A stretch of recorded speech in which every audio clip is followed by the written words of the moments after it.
யாரையுமே போய் இவ்வளோ கிட்டத்தில் பார்க்கவே முடியாது. அந்த பேரை எங்கள் குடும்பத்துக்கு வாங்கி கொடுத்துருக்கான்.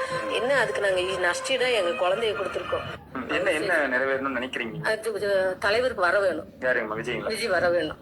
கோவம் இல்லைங்களா உங்களுக்கு? எங்க கோவம் இல்லை. என் பய போனாலும் போயிட்டு போனியா எனக்கு பய மாதிரி பையன் போனாலும் போயிட்டு போகிறான். அடியே லோப்பர் முண்டை பக்கத்தில் இருந்து நீ பெத்தியா இல்லை பக்கத்து வீட்டுக்காரனுக்கு அவனா பெத்தி தெரிஞ்சிடும்னு சொல்லிட்டு சாவச்சிட்டியா என்னமோ.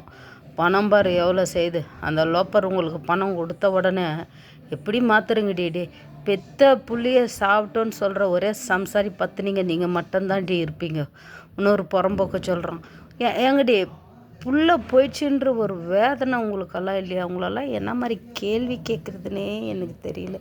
ரொம்ப கஷ்டமாக இருக்குது இதெல்லாம் யோசிக்க. தமிழ்நாட்டை அவ்வளோ கேவலப்பட்டு போயிருக்குதா? அவன் வரணும் அவன் என்ன ரெண்டாக மாட்டி நான் வரப்போகிறான். இந்த காதில் 2 அந்த காதில் 2 எல்லாம் அவனுக்கு என்ன டபுள் ஆக்குது.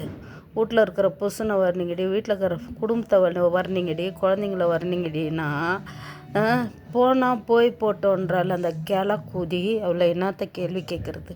அப்படியே வண்டே கேட்கணுன்னு தான் மீடியான்றதுனால நிறையா கமெண்ட்டில் சொல்கிறாங்க வானம்மா அசிங்கமாக பேசாதீங்கன்னு. அதுக்கே நான் பேஜார்பட்டு போகிறேன். என்ன பண்ணுறது? ரொம்ப மனசு கஷ்டமாகுது. நீங்களே பாருங்களேன், நல்ல குடும்பத்தை பொம்பளைங்க இப்படியெல்லாம் பேசுவாளுங்களா? அப்போது இன்னும் ஜாஸ்தி கிடைக்கும்னு நினச்சிருந்தா வீட்டு புருஷனை சாவச்சிட்டு கூட இந்த எல்லாரையும் சாவச்சிட்டு பாருங்க இந்த லோப்பருங்க. ஏன்னா வீட்டுக்கு 20 லட்சம் வருது. உண்மை தான். இந்த நரக்குங்களுக்கு அவ்வளோ காசுங்கெல்லாம் பார்த்தே இருக்க முடிய மாட்டாளுங்க போலக்குது. அதனால் அது வந்த உடனே எல்லாத்தையும் மறந்துட்டாளுங்க. புள்ளைய மறந்துட்டாளுங்க, எல்லாத்தையும் மறந்துட்டாளுங்க. தேக்கூதிங்க.